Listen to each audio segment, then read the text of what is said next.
Hello everyone. Welcome. It is Friday, June 26, 2020. I am back at the Garden of the Gods in Colorado Springs, Colorado. And behind me is Pikes Peak, right over there, and some other mountain on top of my head. It's interesting, the cloud cover is, and they have different clouds today. It's like, I don't know, haziness, temperatures supposed to be 80, I think, and then it's supposed to cool down. So they're not puffy clouds like they were yesterday. Yep. So anyway, welcome Tina Marie Kirkpatrick from Texas. Welcome Joy Avila from Indiana. Welcome April Birchmeyer from, I believe, Michigan, if I'm correct. Welcome to people all over the place. Happy Friday. It's the weekend. Yay. Get to do some ministry tomorrow night, 6:30 at Faith Chapel Church. The Wild Branch Ministry will be hosting a breakthrough night. Yay. Looking forward to getting people having some major breakthroughs, getting healed from their past soul wounds, and be able to have breakthroughs in physical pains in their body and have a lot more joy, a lot more laughter, a lot more fun, a lot more childlike innocence being restored. Just lots of great stuff happens when we come out of agreement with the enemy, when we get freed from the enemy's crap that he did to us in our past. You know, when we realize and recognize that the enemy is the enemy, not our dad, not our mom, not our husband or wife or exes, all that stuff. It's a whole bunch of enemy junk that causes us to get hurt when we're younger, and then as we grow up, we still operate out of that pain. So that's what the goal of Restored to Freedom is, to truly restore people back to freedom. You know, if we didn't have to be hurt by people, we wouldn't have any demonic influences in our lives. You know, you just think about that. That's why when people grow up and they have a really good, loving father and mother, then more often than not, they're going to have a lot less issues to deal with in life.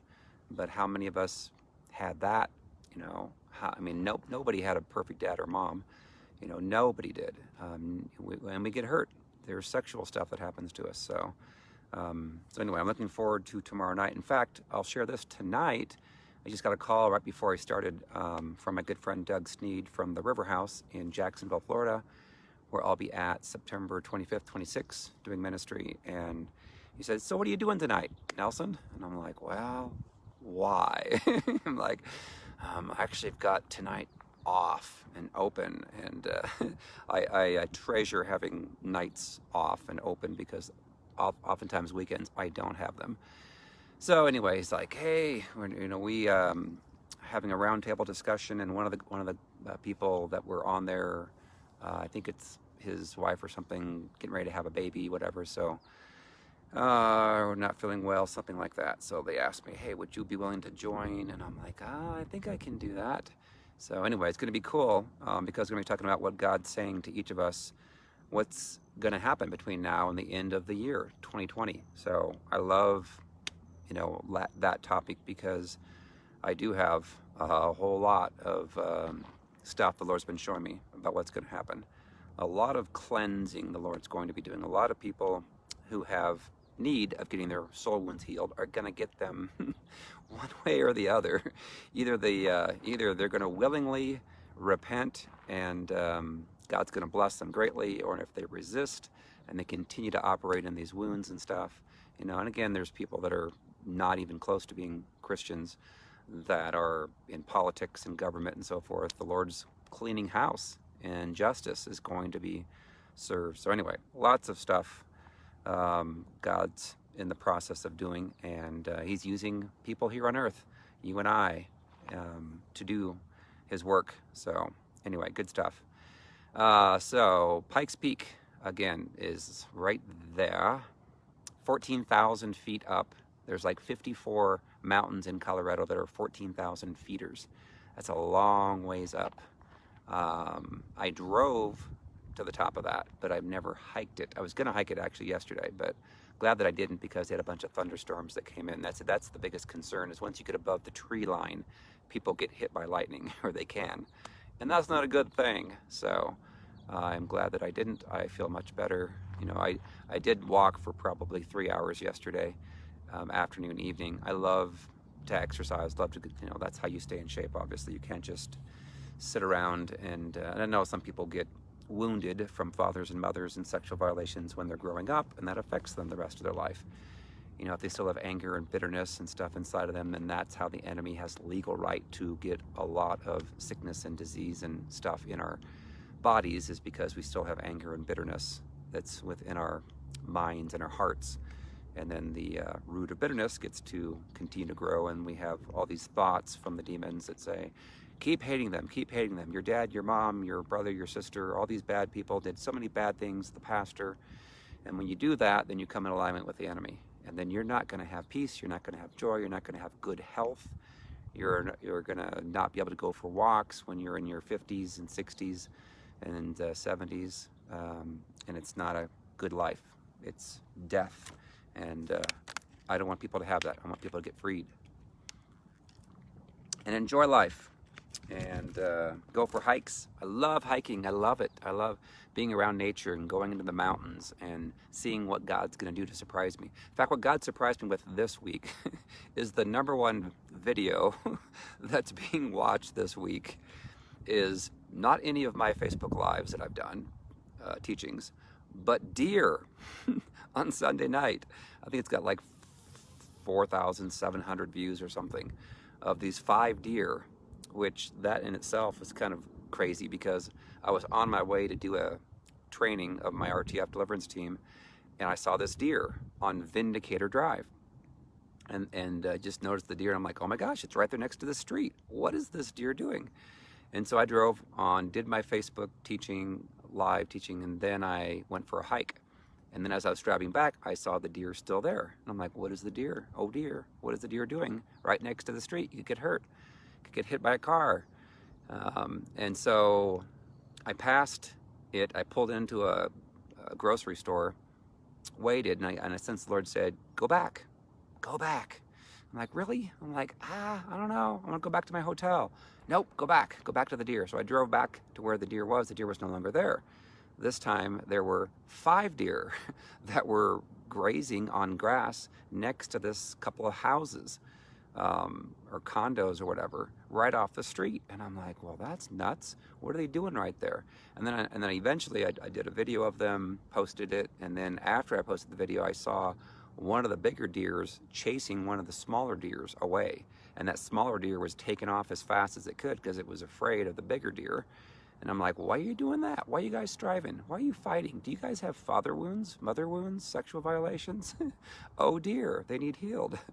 But the Lord kind of tied everything together about the streets that I saw, the Deliverance Street sign in Colorado Springs, and then I saw the Vindicator Street sign, and then I saw the deer, and then I saw the rainbow, and how God said when you get delivered, the Lord will be your vindicator. He will end up promoting you. He will end up putting you on a path in the midst of your enemies, if they've not gotten delivered yet, to show them, hello, make them maybe healthily jealous of what the Lord's doing in your life, and saying, well, you could do it in your life too, but you have to humble yourself, you have to forgive people, we have to go through the process of deliverance. And then God will really bless us, because He wants to do that. He wants to give us good things, and health is one of the blessings that I am walking in now since 2009, 11 straight years of not taking any Tylenol, ibuprofen, anything, nothing. And the Lord said, as long as you align yourself with me and you're living a life with the fruit of the Spirit,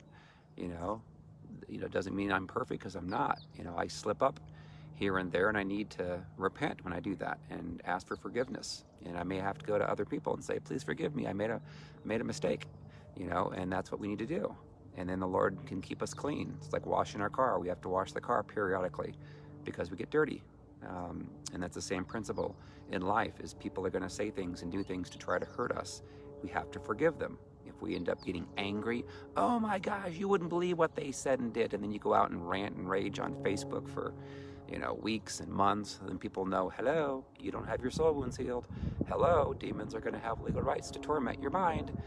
And you may have a sickbed experience as the Lord's trying to get your attention to forgive and stuff. So anyway, today's topic is people with demons want to waste your time and exhaust you. Just say no. And again, I have a heart and compassion for anyone that's dealing with demons, again, because most people are hearing from demons, whether they want to admit it or not. Most people in the church are being afflicted by demonic spirits in their mind, in their thoughts. That's how demons work. And then if you end up listening to them long enough, you'll end up being angry and doing sexual things that are perverse, and being jealous and envious and going off on people and having all the fruit of the flesh and not fruit of the spirit. And if you want to become a part of the bride of Christ truly and become part of the remnant, we have to go through the deliverance process. You have to. That's the only way you can do it. You have to forgive people. That's the process. Forgive them. And I remember when I started the ministry, I'm like, hello, just forgive the people that hurt you. You know, I did it. I had some people that hurt me really, really, really bad, one in particular, and I forgave her the whole time. And so I would keep myself clean. So just forgive. And then I noticed that a lot of people couldn't do that. They would say that they would forgive the people, but then in their hearts of hearts, they didn't. They still had anger and resentment and bitterness in there. And so the enemy knows if you've truly forgiven or not, and so does the Lord. And when we have truly forgiven, when we have humbled ourselves from the pride that comes in, when we have repented for our own sin, we really mean it, then we get to have the fruit of the Spirit: love, joy, peace, patience, kindness, gentleness, self-control, you know, the good things that the Lord wants to have for us. But when people are told about this and saying, okay, you've got to be honest, you can't lie, you can't put all the blame on everybody else and want people to have a pity party for you, because if you do that, you're not going to get freed. And we see a lot of people that are in that stage of their lives where they resist being honest. They lie about the things they've done, and they lie and embellish about what things other people have done to them. And so, unfortunately, demons have legal right to continue to be on them and to hurt them. And what happens is they are toxic to be around. They will say things and do things to hurt you. And if you have a lot of interaction with them, and you do that over and over and over, you will be hurt by them. So the safest thing, obviously, is to just say no and to stay away. Love them from afar. But how do you do that? There was like a flying worm. That was weird. Oh my goodness. It was like a yellowish little thing. Anyway, knocked it down on some kind of web or something. I don't know. It was like a worm spider. Anyways, you know, the healthiest thing is to stay away from people that are toxic. Just say no. Get out of Dodge. And pray for them from afar, love them from afar. And I know it's extremely hard when you're married to someone like that, because all the demons want to do is to go off on you and blame you for everything and exhaust you. And they really, seems like, at least in my life, I noticed when it got to be evening time, when I was ready to go to bed, is the manifestations would start on them. And they would want to go on and on and on for 5 hours, 6 hours. And I'd be like, oh my gosh. Can you just recognize that you're getting hit by the enemy and you're spewing forth toxic crap that I don't want to listen to? Because all it's going to do is wear me down, make me say things and provoke me to say things that I normally wouldn't say, only because I'm tired. How many times have you guys ever experienced that? You know, and I remember before I got delivered, I would like to start arguments and strife and provoke people too. That's what the demons want to do. So, and the reasons why is because, aha, I'm getting a rise out of my victim. I can control them. Bah, I can make them lose their peace. Ah, and there's a demonic feel-good sense from that. So you see a lot of people out there, you know, you see it in politics all the time with what the people are saying and doing to Trump, trying to provoke him and lying about things. And oftentimes, you know, Trump will respond and tweet and so forth. And, you know, my heart goes out to him, because it's like, man, nobody on earth is getting pummeled every single day more with twisting of truth and all this Jezebel activity, you know.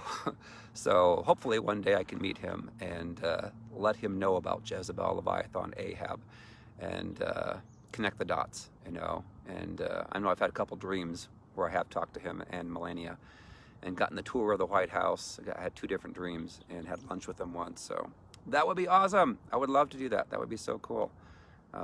And then maybe together, united, we can actually make the whole world be aware of this. Hello, there are demons out there, and this is how it looks when you manifest. You get mean, you get angry, you lie, you have a tone, you go on and on for hours, you're not at peace, and you can't stand people who are blessed and have peace either.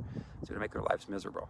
All right, so that was a extended preamble before I start reading the blog. Again, I've been writing regular blogs now for a couple of weeks.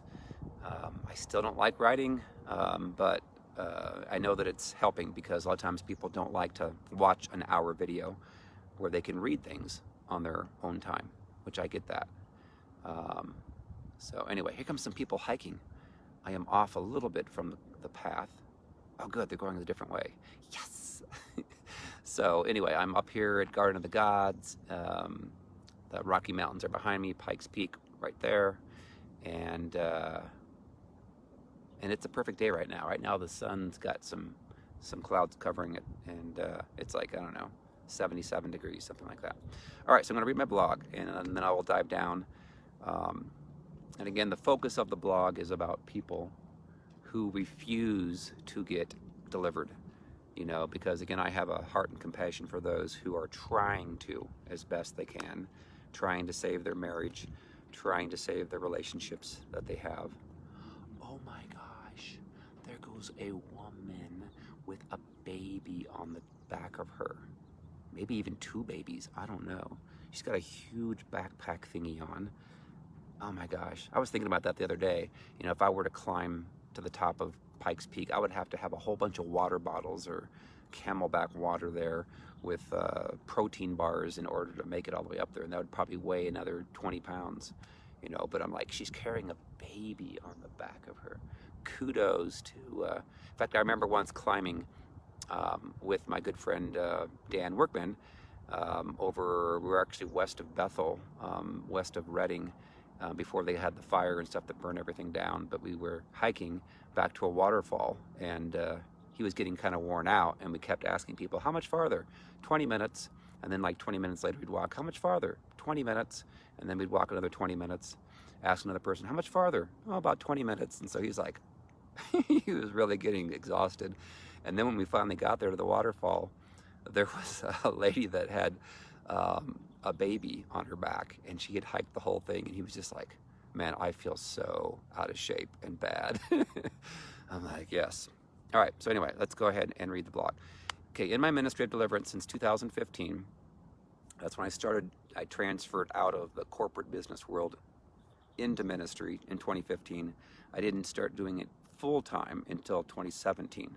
So it was a process, and I really appreciate people who do ministry full time, who have the Father's heart and love in them and want to help people and don't make it about themselves. Don't make it about putting guilt trips on people to give money, you know.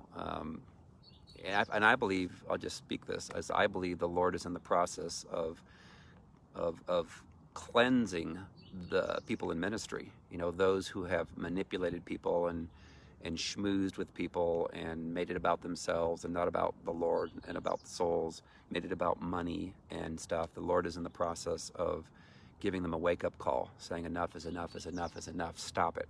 Stop it, stop it, stop it. You know, yeah, when you're in full-time ministry, you know, I rely on people's donations in large part, and I also have some books. And of course, when I come and speak, you know, free will donations. Oh, here comes a dog. Oh my gosh. I think it's gonna say hi to me. Maybe, I don't know, he's walking off that way. There's an owner with 2 dogs, and he's like off of his leash. Now he's calling him back. Maybe they're not gonna. Anyways, I believe the Lord's in the process of shutting down some people from ministries where they need to humble themselves. They need to make some changes in their lives in order to become more pure, more godly, you know. And I get it. I never wanted to do this, you know, period. So, hello. It's going awesome. Beautiful view. Oh my gosh, and it's beautiful temperatures too. Mm. Here comes some more hikers. Oh my gosh, there's more than, maybe because it's Friday. Last time I got off the beaten path a little further, but now people can actually see me, so. All right, so.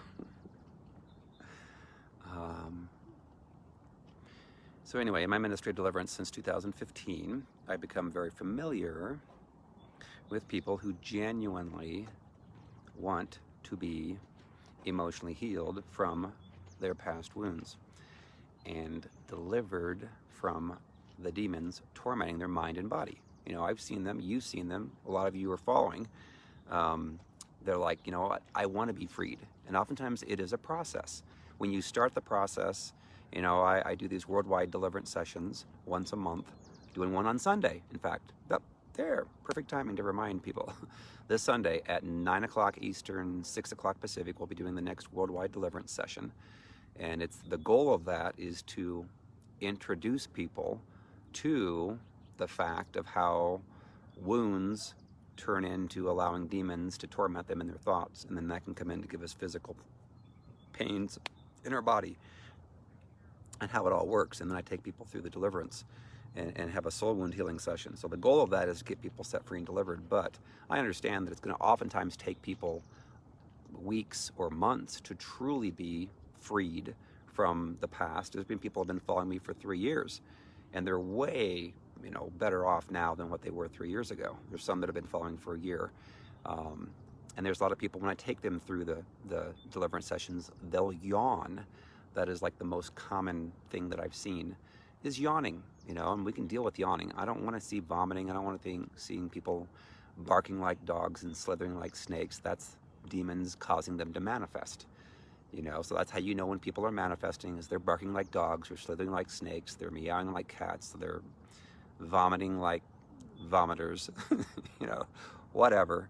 And thank God, because I told the Lord, if I'm going to do a deliverance ministry, even though I don't want to, I'm like, it better be normal. It better be like the businessman's version of deliverance, because I come from a businessman background. I used to sell software to banks and talk to bank presidents and had to wear suits and ties, and I hated that stuff.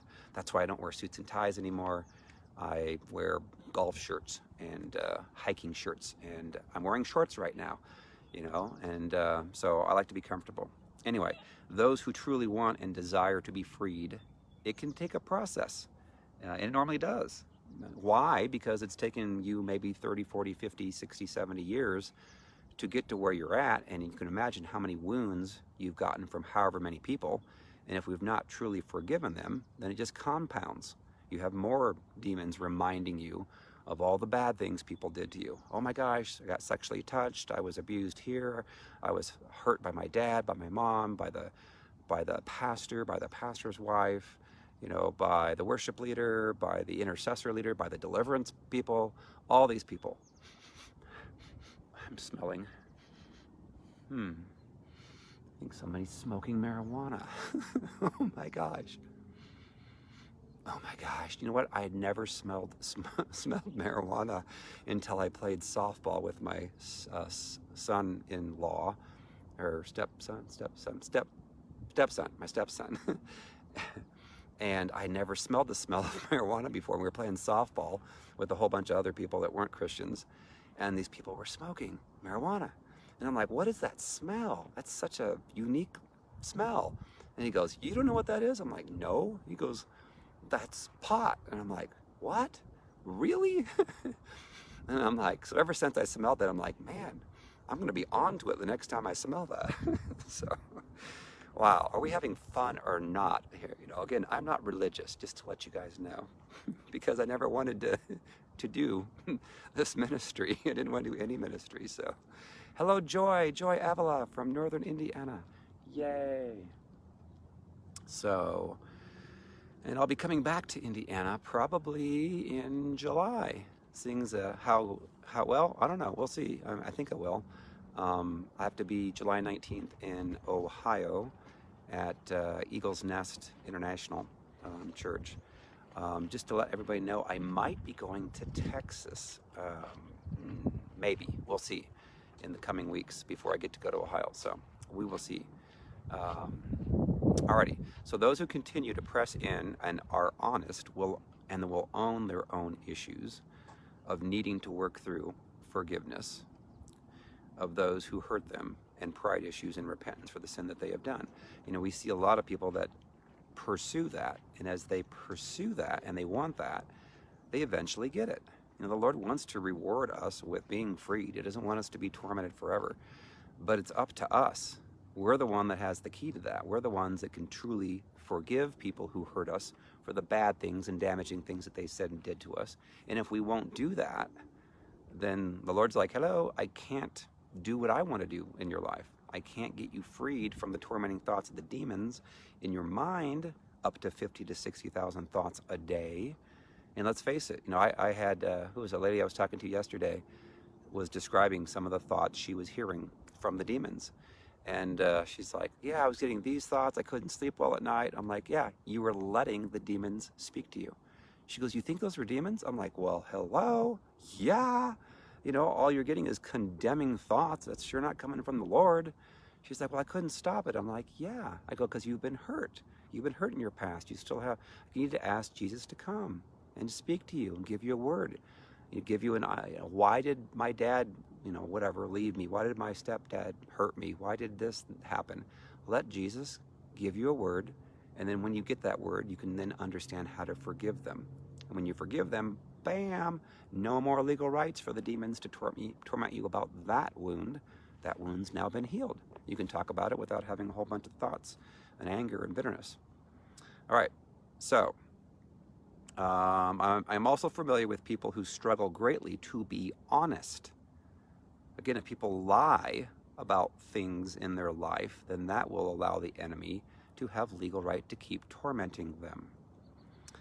So I'm familiar with people who struggle greatly to be honest and do not want to let go of their demons, who then want to waste our time and exhaust us or make us feel sorry for them or threaten us. This blog is written today. Actually, I wrote it yesterday. But this blog that I'm talking about today is written specifically about those who are making a conscious decision to not change and to keep the demons that torment them so that they can hurt others. Again, there's a lot of people who are in that situation where you have a spouse that you love, that you want to be married to, but they're still tormented by the demons in their minds, and they're coming after you. And when you give them the option and share with them about either my ministry, or I know Dominic Herbst has got an awesome ministry, Restoring Relationships. Hello, Dominic. I see you on there. Also, my good friend Scott Pitcon, who's taking a little bit of a breather right now from doing, what does he do? Does like 10 deliverances every week for 20 some years. And he's going to start focusing on psychologists and trying to get them to understand how to do this so we can actually broaden and get more people delivered, which is great.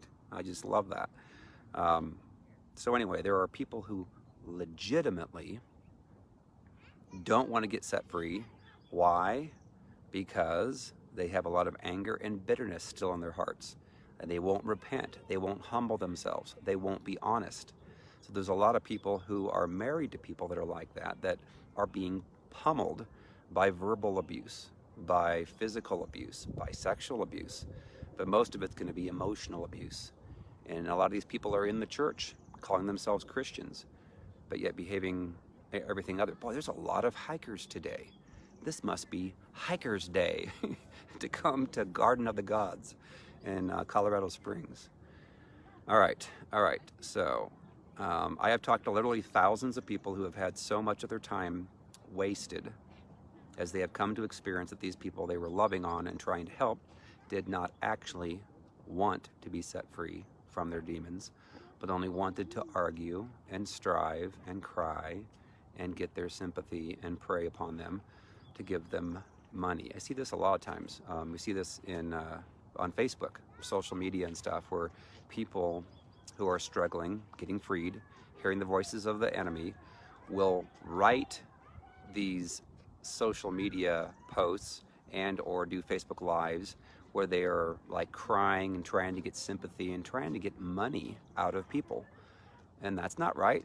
That's not Jesus. Jesus wouldn't do that, you know? That's how you can tell people are still wounded in their souls. They have not gotten healed yet, is because who does that? Well, people who are still wounded, who are trying to get people to feel sorry for them. And oftentimes they embellish their stories of abuse, you know, because they're like, gee, in fact, there's one woman, said that she had lost her baby because she said her husband had abused her. Well, she said that she lost, ultimately, the last time I heard about her story was 17 babies. And I'm thinking, what? Who in the world would ever go have 17 miscarriages with one guy and stay with him because they're abusing them? I'm like, I'm pretty darn sure you would probably say, I gotta leave after, I don't know, a third one, maybe, but 17.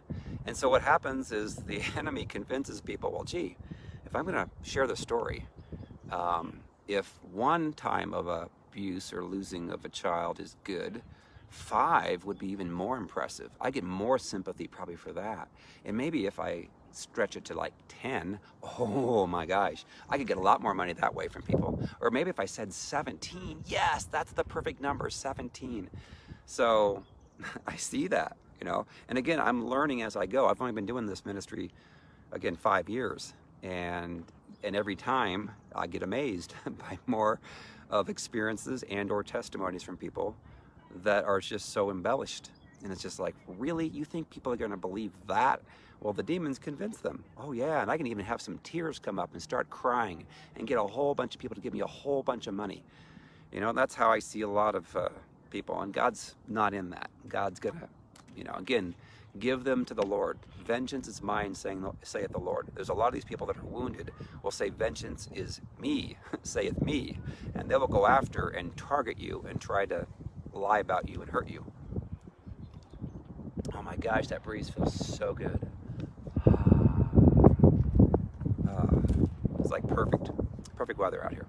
All right, people who have been hurt as a child, father and mother wounds are the most common ways, but they can be hurt by anybody. You know, you could have a sleepover over at a pastor's house, and then the pastor could molest you, or the pastor's son, or wife, or teachers, or anyone. There's equal opportunity abusers, hurters out there all over the place. Sexual improprieties. You know, it's impossible really not to have some type of improper sexual thing shown to us. You know, internet. I mean, my gosh, you can not even go there on your computer and then have some ads or whatever. You know, oftentimes the spam should catch those, but you can imagine sexual things that you see. You know, just driving down the streets. Again, if you go to Las Vegas, which I don't like going to Las Vegas, but it's interesting, the Lord took me there right after COVID started shutting things down. And when the Lord said, go down to the strip and walk down the strip. It'll be the cleanest strip you've ever seen in your life.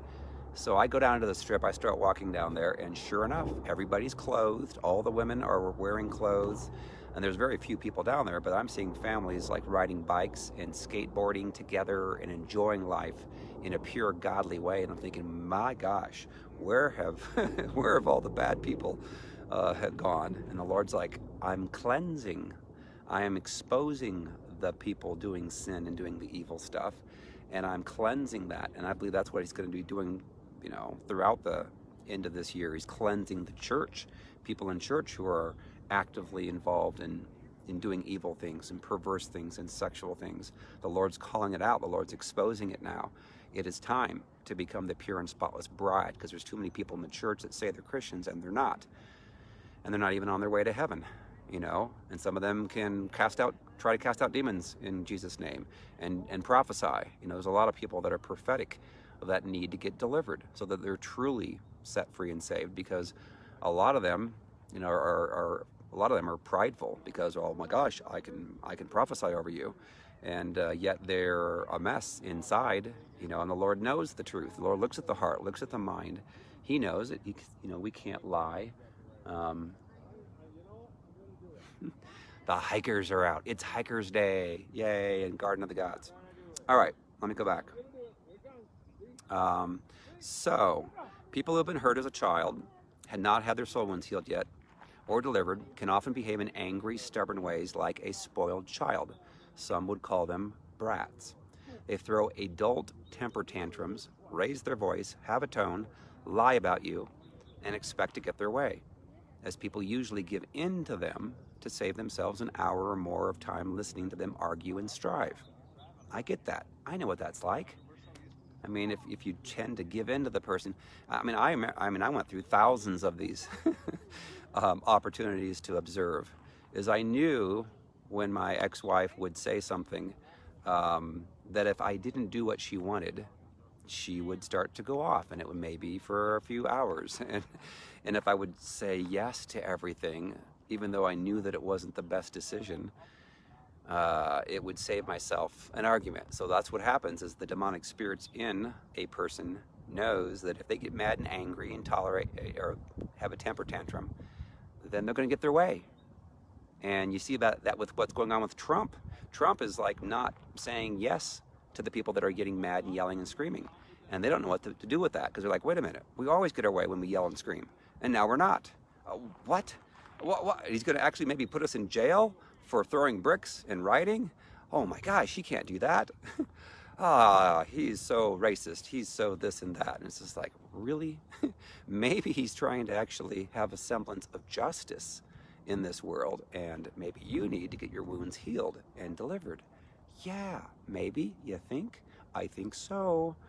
You know, obviously, abuse of anybody is wrong, you know, whether it's whatever skin color on whatever skin color, you know, it's wrong. Abuse is wrong, and we need to hold people accountable for that, absolutely, positively.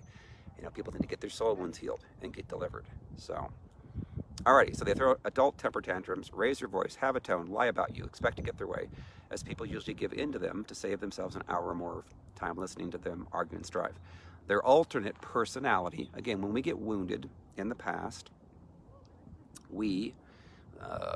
what happens is there's an alternate personality. There's a part of our soul, which is our mind, will, and emotions, that gets kind of slivered off, and we form this alternate personality. So whenever we get triggered over something that was very similar to what we went through and got hurt from when we were younger, we have an alternate personality. That's why people oftentimes have a dark color in their eyes, they have a tone, they get really angry. They're not normally themselves. They become a different person.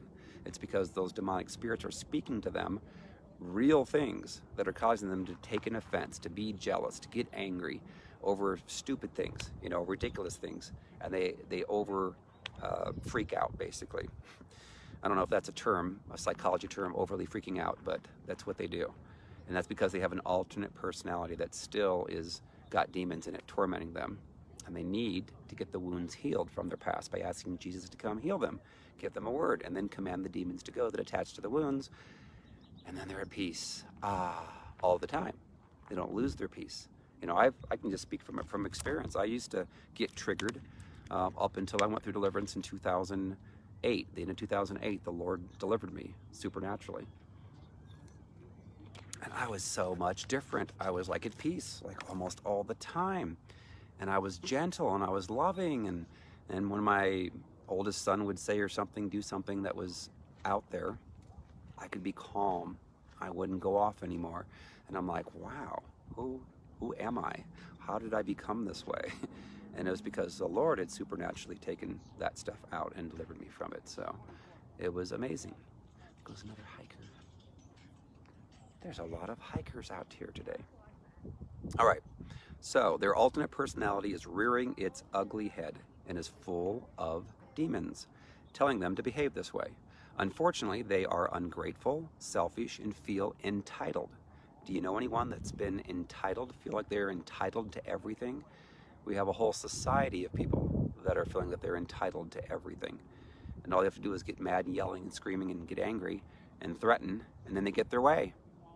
Yep, that's what it's all about. So they're entitled that they should get everything that they want just because they want it. So psychologists would call those people narcissists. And oftentimes they say, oh, there's no hope for them, there's no medication for them. You know, they're selfish, they're enamored with themselves, they're controlling, manipulative, prideful, arrogant. They're nasty people.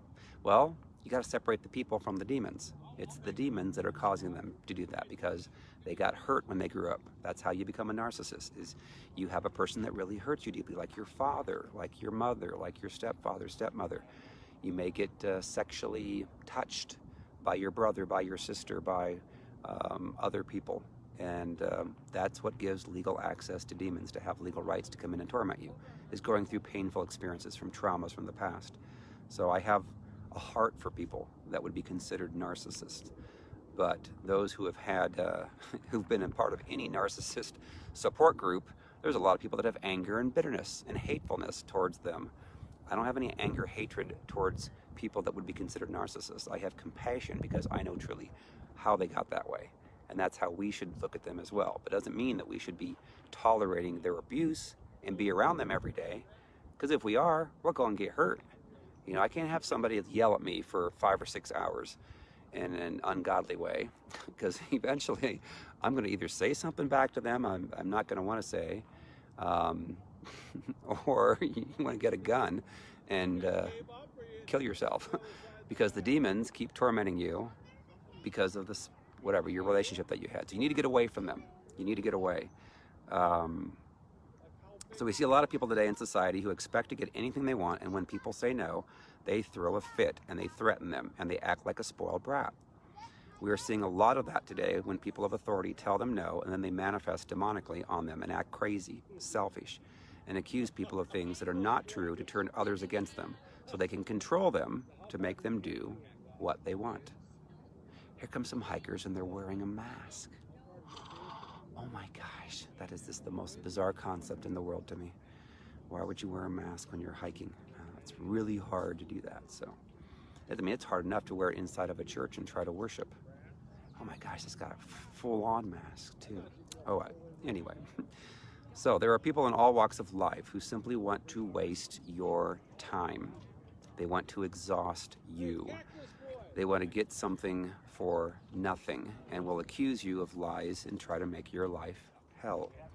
So what should you do with people like this? Again, I'm talking about people who refuse to see that they have issues with them. You know, oftentimes you want to just get a mirror and put the mirror up to their face and say, there's your problem, it's you. And you need to repent, and you need to forgive people who hurt you. You need to repent for your pride. And then guess what? All these demonic voices that are tormenting your thoughts, causing you to blame everybody else in the world for your problems, will be gone. The voices will be gone, and you can actually have peace. So, wow, there's like 25 people. They're having like a party here. Party on Garden of the Gods, party. But not all of them are wearing masks. Maybe 5 of them are. So, anyways, life. It's so much fun to enjoy life now instead of being all abused. All right, so what should you do with people that I always say this, go to the person that's being mean and abusing and give them a chance. The Lord wants to give them a chance to hear the truth. So what I would do is either give them the book, Restored to Freedom. That pretty much explains it. Jezebel, Leviathan, Legion, how it all works with the wounds growing up and how you operate in hearing those voices. That's a good start. Again, they might get mad at you, take an offense. Oh well, you give them a chance. Give them a chance to get freed. Also, we have videos on YouTube. You can go out to Nelson Schuman 67, which is my channel, and we have testimonies from men, from women, from couples who struggled with those spirits. And oftentimes when a person hears the testimony, it clicks with them. They're like, oh my gosh, that's me. They're describing me. That's how I was. That's how I am. And so you want to give the person the chance, you know, to at least get the truth. Or they could watch some of the videos on YouTube, the teachings that I do. If at that point, though, they refuse and they want to keep blaming you for everything, then the best thing to do is to part, to separate. Because then at that point, you're going to at least feel peace like you've probably never felt it for the entire time you've had the relationship with them. And it feels so good not to get yelled at. It feels so good not to be controlled and manipulated and gone off on for hours every day. Oh my gosh, it feels so good. And then at that point, they have their own decision to make because they have a free will to either choose to admit the truth about themselves and to do the work that it takes to get freed and to be delivered, or they might choose to move on. Anyway, you end up winning because you're at peace. And now you can do what the Lord calls you to do. You can actually do your calling. You know, again, it could be just, you know, helping out a church locally. It could be leading a small group. It could be singing in the choir when you were in a relationship with this person and they wouldn't let you do it because they would control, because the demons in them would shut you down. You know, I had to end up separating, didn't want a divorce, and my wife ended up divorcing. She couldn't be honest, you know, and now she's not, I don't know what she's doing, but she's not impacting the people that she could have had she chosen to be honest, and then could have traveled around the world and gotten people set free, you know. And oftentimes people will get prophetic words spoken over them that sound great and good and everything, but it's precipitated upon them getting delivered. Because you can imagine, if you're operating in these demonic spirits and you're controlling people and you're prideful and you're arrogant and you're mean, God's not going to say, okay, great, now you can start leading people to become more like you. No, it doesn't work that way. You have to humble yourself. You have to forgive people. You have to change. You have to have fruit of the Spirit evident in your life and not fruit of the flesh. The Lord can't really use you when you got a fruit of the flesh going on, when you're selfish and jealous and you're doing sexual things that are perverse and evil. So deliverance is going to cause people to truly become the bride of Christ.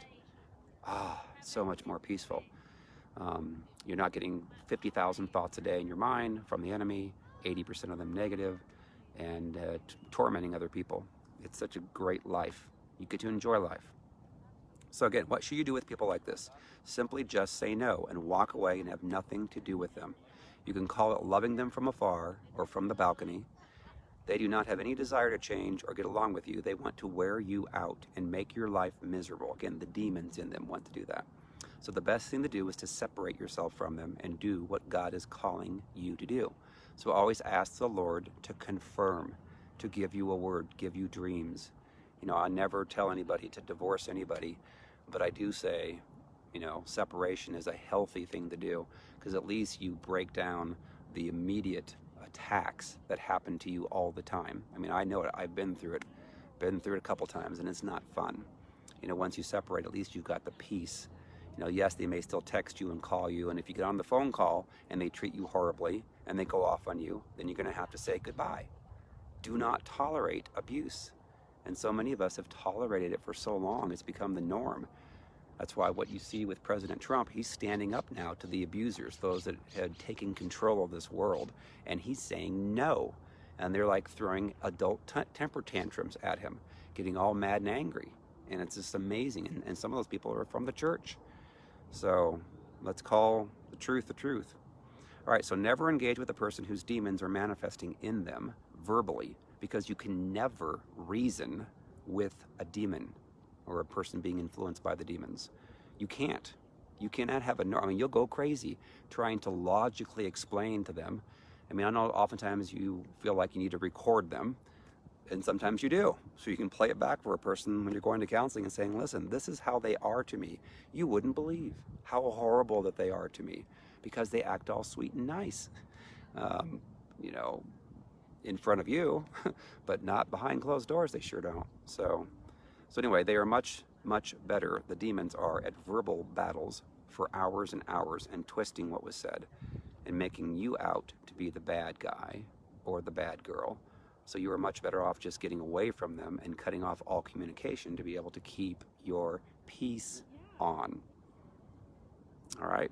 If you let them text, and this is really good. This is, again, the Lord gave me this yesterday when I was writing this. If you let them text, email, or call you, and then you actually read or listen to what they say, then they will affect your peace, as their demons know how to work you over in your mind. Once you read or hear what they say, then basically the demons will affect your thoughts by having you think over and over again what they wrote or what they said, which will then cause you to lose your peace and get you into fear or worry or anger or jealousy, and it will be a total waste of your time and exhaust you. And that's so true. And when people will send me something that I know starts off in a negative, evil, demonic way, I will refuse to read the rest of it. You know, I've had people that have threatened me. Oh, I'm going to say this about you and that about you. And I'm like, I turn it off. I will not read it. I will delete it. Why would I listen to a demon? Why would I listen to a person that's listening to demons? I won't. I refuse to. So go ahead, threaten all day long, but you're not going to steal the peace that the Lord has upon me. I will continue to do what the Lord wants me to do, and I will end up benefiting from that. And so that's a huge action for all that are watching this, is do not read the text, do not read emails, do not listen to the voicemails that they'll leave for you, because all it will do is the demons are so smart at threatening you, saying, I'm going to do this, I'm going to go over your head and tell this person and that person if you don't do what I want. So if you don't even read it, you don't even know what the demons are saying to you, and you have a great day. You can go hiking on the weekends and enjoy yourself. You can go to the park. So that's a game-changing tactic that I highly, highly, highly recommend, that I use in my own life. Of course, I deal with people that have demons all the time. So the other thing I'll say, this just kind of came to me, is that people who will try to be like your best friend and schmooze up to you, they want to gain your confidence, and then they will start to say things about other people that aren't true, that's gossip, that are lies. Now that takes discernment, and that's a lot harder to know, because oftentimes I'll have people reach out to me and they'll say, oh yeah, my spouse, they're a Jezebel, you know, and you feel sorry for them right away, especially if it's a woman. It seems like women are better at manipulating men because they can act all sweetie sweet and stuff, and guys can do that same thing with Jezebel to women. I'll say that too. But again, I've only been a guy. I've never been transgendered. I've never been a woman, never felt like being one. I am a guy, and so I have women that will try to say, oh, poor, poor, poor me. Please feel sorry for me because my husband's a Jezebel. I've had this, I'd say probably 20% of the time, when in reality, they're the ones that were the Jezebel. And it wasn't until I actually started to either have more conversations with them that I picked up on it, or I remember one situation, I was invited to come to the house, to stay at the house, and after I lived with them for like a week, I could see it as plain as the tree in front of my face. I'm like, oh my gosh, I can't believe how she would make this up and lie. But that's what the spirits do. So there, some additional insight there. All right, so what Bible character listened to a threat from a person with demons and entertained her words in his thoughts and mind, which resulted in him having great fear and wasted his time? None other than Elijah, who actually did one of the greatest miracles in Bible history by calling fire down from heaven to burn up his water-soaked altar, and then afterward killed all of Jezebel's prophets, 850 of them. Then one word sent from Jezebel. So after he did this amazing, great miracle, which, by the way, they need to make a movie about Elijah and Jezebel. There's been a couple that have been started, but they have not come out yet. And I'm like, oh. And I kept telling my good friend Robia, I'm like, oh, Robia, you would be a great Jezebel. And she's like, don't you ever say that. I'm like, no, I'm just saying you're a great actress, you know. You did that in like a Cruella de Vil when you were in Unplanned. In fact, Robia is going to be in a movie about sex trafficking that's going to be filmed this fall. So I'm excited about that. That's going to be powerful. Yay. Getting people set free and delivered from that industry.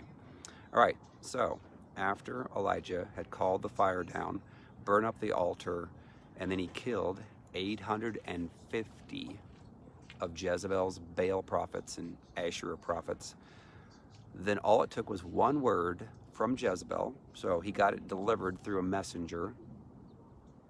And again, what he should have done is just not received it and said, nope, not going to listen. Send it on back to Jezzy. Not going to listen to it. But he didn't. He listened. And it caused him to have fear. And he ran into the desert, in the wilderness. Actually asked God to kill him. So I'm going to read that section called 1 Kings 18, 16. So 1 Kings 8, chapter 18, verse 16 through 1 Kings 19, verse 18. So Obadiah went to meet Ahab and told him, and Ahab went to meet Elijah. Again, remember, Obadiah didn't want to actually go get Ahab because he was afraid that he was going to die because of Jezebel and the threats and the things she did to kill the prophets and so forth. But Elijah said, hello, Obadiah, go out there and go grab Ahab, and I'm going to meet with him. So, verse 17, again, 1 Kings 18, verse 17. Then it happened, when Ahab saw Elijah, that Ahab said to him, is that you, O troubler of Israel? Well, just think right there. That's what they're doing to Trump. Is they're lying about him, calling him a troubler, he's a racist, he's a this or that, he's a woman abuser. That's what demons do, is they will lie about you. And you got to have tough skin. You know, my skin has gotten tougher over the last couple of years than what I was at back in 2008. You know, I couldn't have handled going through what I'm going through here in the last 5 years if I had not gone through the groundwork. Same thing with Trump, is he could not be doing the things he's doing had he not gone through what he went through in the past. Again, he's dramatically changed man from when he, prior to taking office, to where he's at now, today. In fact, his former photographer, Gene Ho, got to meet him, got to interview him. He became a Christian because of Trump. He used to be for the Clintons and stuff, and he was a world-class photographer, still is. And after he observed being around Trump for, I think it was 16 months, something like that, during when they're going on tour, and then after he became president, and he observed him, and he's like, my gosh, his actions are amazing. His actions are very godly. He is not the way that the press is portraying him. He's got a heart for people. And so he became a Christian because of that. So how cool is that? You can watch that. It's on my YouTube channel. If you want to go back and search, go out to Nelson Schuman, and then it'll be on my interviews. All right, so Obadiah went to meet Ahab, told Ahab, and then Ahab saw Elijah, said, is that you, O troubler of Israel? And he answered, I have not troubled Israel. Elijah said that.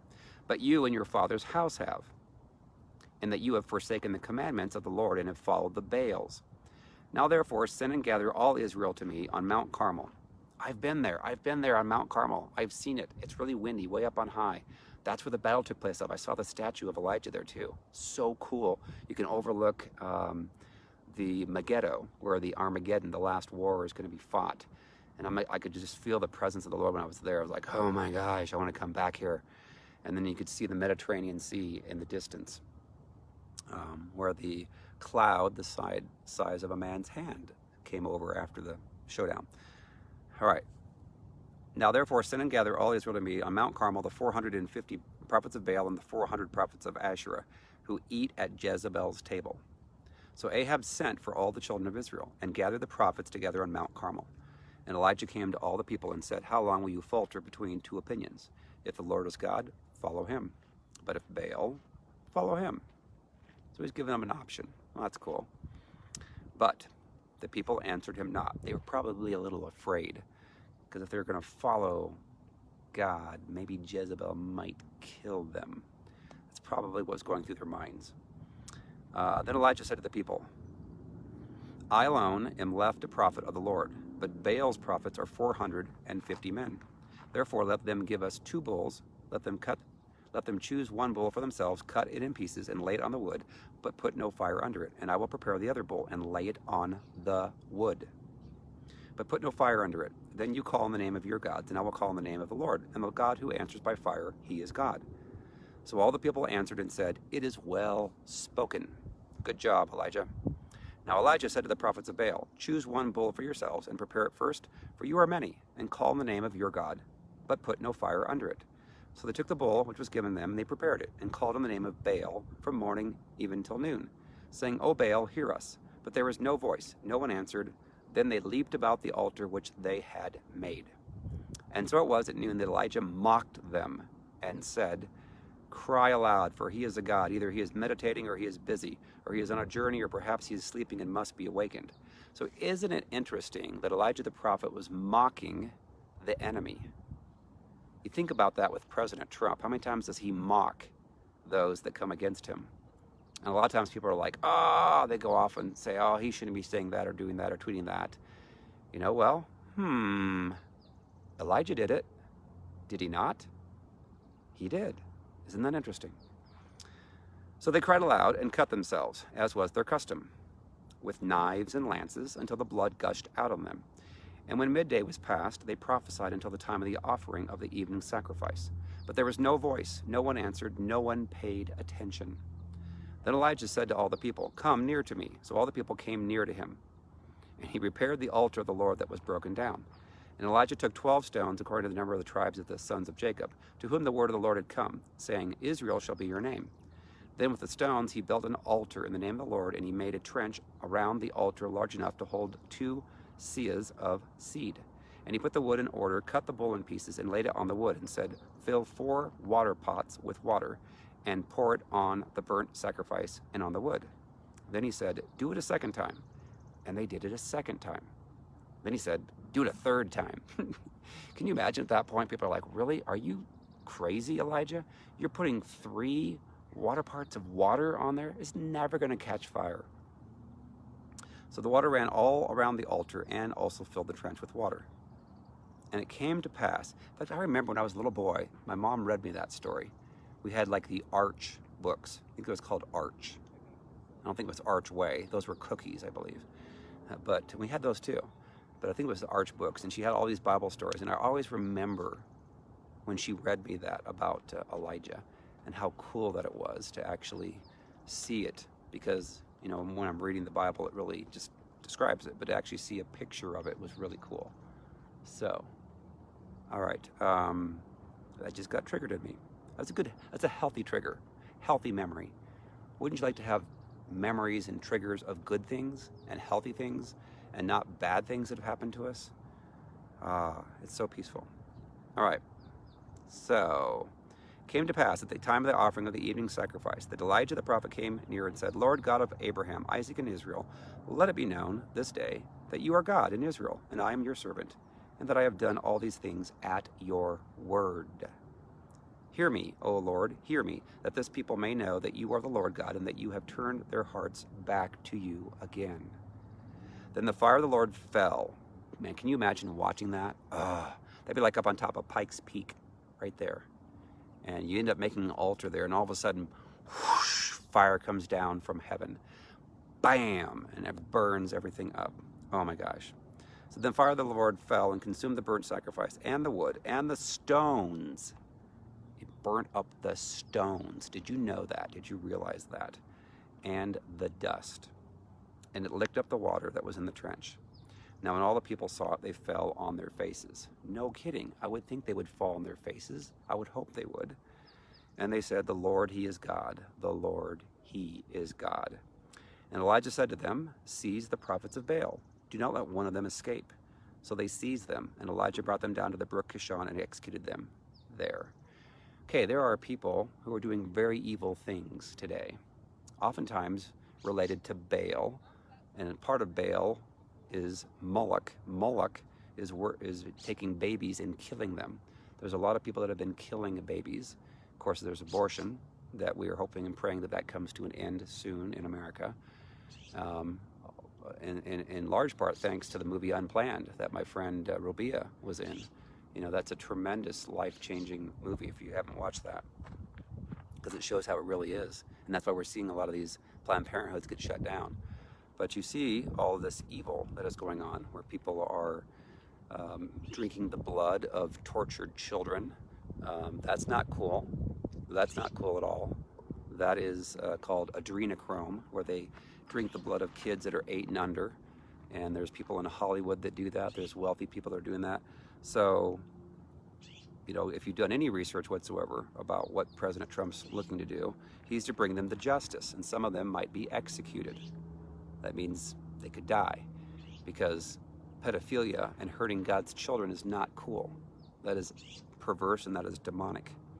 So Elijah seized the prophets of Baal and he executed them. All right. Then Elijah said to Ahab, "Go up, eat and drink, for there is the sound of abundance of rain." So Ahab went up to eat and drink, and Elijah went up to the top of Carmel, Mount Carmel. Then he bowed down on the ground and put his face between his knees and said to his servant, "Go up now, look toward the sea." So he went up and looked and said, "There's nothing." And then 7 times he said, "Go again." Then it came to pass the 7th time that he said, "There is a cloud as small as a man's hand rising out of the sea." And I remember seeing the Mediterranean Sea when I was there. It was like, oh my gosh, I want to see a cloud rising size of a man's hand, in fact. It's mostly cloudy right here with the mountains behind me. All right, now it happened. Oh wait, then it came to pass the seventh time that he said, there is a cloud as small as a man's hand rising out of the sea. So he said, go up, say to Ahab, prepare your chariot and go down before the rain stops you. Now it happened in the meantime that the sky became black with clouds and wind, and there was a heavy rain. So Ahab rode away and went to Jezreel. Then the hand of the Lord came upon Elijah, and he girded up his loins and ran ahead of Ahab to the entrance of Jezreel. So he outran his chariot. Well, that's a supernatural cool thing that just happened after he called the fire of heaven down. So you would think at that point, Elijah is like, I'm the man. I'm the man. Look what happened. That was pretty darn cool. But one word from a person that has the spirit of Jezebel can cause a person to get into fear. And that's what happens in society. That's what's been happening for the last, who knows, forever. Is it takes one person that threatens you and causes you to get into fear, and then you run. So this is what happened. It says, and Ahab told Jezebel all that Elijah had done, also how he had executed all the prophets with the sword. Then Jezebel sent a messenger to Elijah, saying, so let the gods do to me, and more also, if I do not make your life as the life of one of them by tomorrow, about this time. And when he saw that, so again, he read the message, shouldn't have read the message. He arose and ran for his life, and went to Beersheba, which belongs to Judah, and left his servant there. But he himself went a day's journey into the wilderness, and came and sat down under a broom tree. And he prayed that he might die, and said, it is enough. Now, Lord, take my life, for I am no better than my fathers. So a lot of you have dealt with people who have the spirit of Jezebel, who have controlled, manipulated you, and have threatened you. And when you try to finally break free, they will potentially even start to now lie about you to your friends and your family, and say things that never ever happened, or embellish. And you feel like oftentimes wanting to die, just like Elijah did. I know what that feels like. I had those feelings when I went through my experiences with Jezebels, and it's not fun. But to gain an anointing over the demonic world is we all have to go through that process. We have to overcome it, and what you overcome, you have an anointing over. If you don't overcome it and you end up submitting to it and bowing down to it, then you never will have the calling that the Lord has for your life fulfilled. So, there, thus saith the Lord. Alrighty, next. Then as he lay and slept under a broom tree, suddenly an angel touched him and said to him, arise and eat. Then he looked, and there by his head was a cake baked on coals and a jar of water. So he ate and drank and lay down again. And the angel of the Lord came back the second time, touched him, and said, arise and eat, because the journey is too great for you. So he rose and ate and drank, and he went into the strength of that food for 40 days and 40 nights, as far as Horeb, the mountain of God. And there he went into a cave and spent the night in that place. And behold, the word of the Lord came to him, and he said to him, what are you doing here, Elijah? So he said, I've been very zealous for the Lord of God of hosts, for the children of Israel have forsaken your covenant, torn down your altars, and killed your prophets with the sword. I alone am left, and they seek to take my life. Then God said, go out and stand on the mountain before the Lord. And behold, the Lord passed by, and a great and strong wind tore into the mountains and broke the rocks in pieces before the Lord. But the Lord was not in the wind, and after the wind an earthquake, but the Lord was not in the earthquake. And after the earthquake a fire, but the Lord was not in the fire. And after the fire a still small voice. So it was, when Elijah heard it, that he wrapped his face in his mantle, went out and stood in the entrance of the cave. Suddenly a voice came to him and said, what are you doing here, Elijah? And he said, I have been very zealous for the Lord of God of hosts, because the children of Israel have forsaken your covenant, torn down your altars, and killed your prophets with the sword. I alone am left, and they seek to take my life. Then the Lord said to him, go, return on your way to the wilderness of Damascus, and when you arrive, anoint Hazael as king over Syria. Also you shall anoint Jehu, the son of Nimshi, as king over Israel. And Elisha, the son of Shaphat of Abel Mahalah, you shall anoint as prophet in your place. It shall be that whoever escapes the sword of Hazael, Jehu will kill, and whoever escapes the sword of Jehu, Elisha will kill. Yet I have reserved 7,000 in Israel, all whose knees have not bowed to Baal, and every mouth that has not kissed him. So, there you go. When Jezebel does speak to you, don't be afraid. Don't run away. And you would think, in the case of Elijah, that he would have been the man and he wouldn't have been afraid. But Elijah, with like a lot of us, will get a word spoken to us by a person that will threaten us and say, I'm going to do this to you. I'm going to tell people about this and lie about this about you. And then they end up getting you to bow down and doing what they want. So, people who are able to operate the most effectively as spiritual leaders in the Bible became adept at ignoring the threats of their time-wasting nemesis. So let's think about Nehemiah, for instance. There was a conspiracy against Nehemiah. Conspiracy. We've been hearing that word a lot. So there's a conspiracy. And I'm going to read this. This is Nehemiah 6, 1 through 15. It says, Now it happened when Sanballat, Tobiah, Geshem the Arab, and the rest of our enemies heard that I had rebuilt the wall and that there were no breaks left in it, though at that time I had not hung the doors and the gates, that Sanballat and Geshem sent to me. Again, they're sending.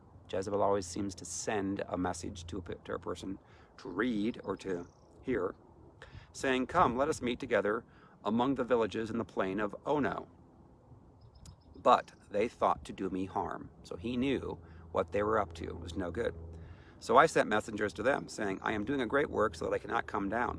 Why should the work cease while I leave it and go down to you?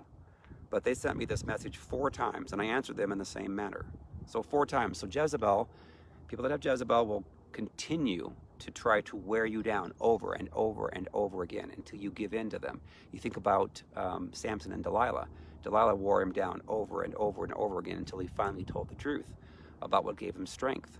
You know, what kind of a numbskull would do that? Hello, the Philistines are upon you, the Philistines are upon you, over and over. He kept finally giving in to her. So keep that in mind, is the enemy and people will try to wear you down over and over and over again to get you to do what they want. Don't do it, just say no. So, but they sent me this message 4 times and answered them in the same manner. Then Sanballat sent a servant to me as before the 5th time with an open letter in his hand. In it was written, It is reported among the nations, and Geshem says, that you and the Jews plan to rebel. Therefore, according to these rumors, you are rebuilding the wall that you may be their king. And you have also appointed prophets to proclaim concerning you at Jerusalem, saying, There is a king in Judah. Now these matters will be reported to the king. So come, therefore, and let us consult together. Then I sent to him, saying, No such things as you say are being done, but you invent them in your own heart.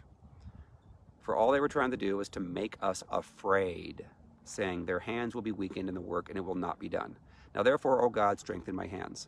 Afterward I came to the house of Shemaiah, the son of Delaiah, the son of Mahedapol, who was a secret informer. And he said, Let us meet together in the house of God within the temple, and let us close the doors of the temple, for they are coming to kill you.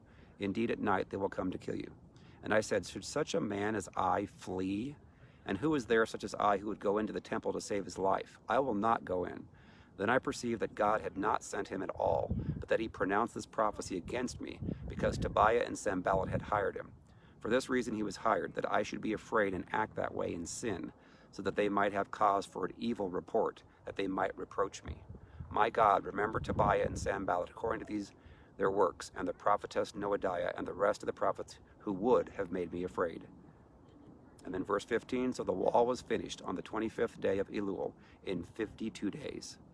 So again, don't bow down to people who are trying to lure you in and lie about you and cause you to feel fear and be threatened. Stand strong like Nehemiah did and finish your wall. So what governmental leader do we know today who has had much opposition in building a protective wall to keep out the bad guys and is being lied about and threatened? Who do you think? Maybe President Donald Trump. He has had to deal with the most opposition of probably anyone in world history and has yet persevered through to accomplish many great things for the people of the United States, including building and completing 200 miles so far of a wall between U.S. and Mexico. President Trump is also bringing law and justice into the land to stop those with demons who would try and continue to cause fear, division, and hurt good people. So we need to not waste another minute on people who have demons and want to keep them, as they will do nothing but wear you out and exhaust you so that you cannot accomplish anything for the Lord in your life. Just say no. Okay, that took a little bit longer than I had planned, but I think it was a good message. And again, tonight I'm going to be doing a Facebook Live and a Zoom. You can watch it. I'm going to share it on my Facebook personal and my profile, or my profile and my ministry page. And it's a roundtable discussion about what the Lord's saying to me and some others that for the end of the year, between now and the end of the year. My good friend Doug Steed invited me to that just a few minutes before I started the Facebook Live today. So that starts at 7:30 Eastern Time. And then tomorrow at 6:30 local time here in Colorado Springs, I will be at Faith Chapel, which is at 1824 Dominion Way, and it's for a ministry called the Wild Branch Ministry, Pastor Jim Pierce. Looking forward to that tomorrow night. First time ever doing ministry corporately in Colorado, so it's going to be groundbreaking. Yay, breakthrough. Alrighty, I will let you guys go. Have an awesome weekend. Love you guys. See ya. Bye-bye.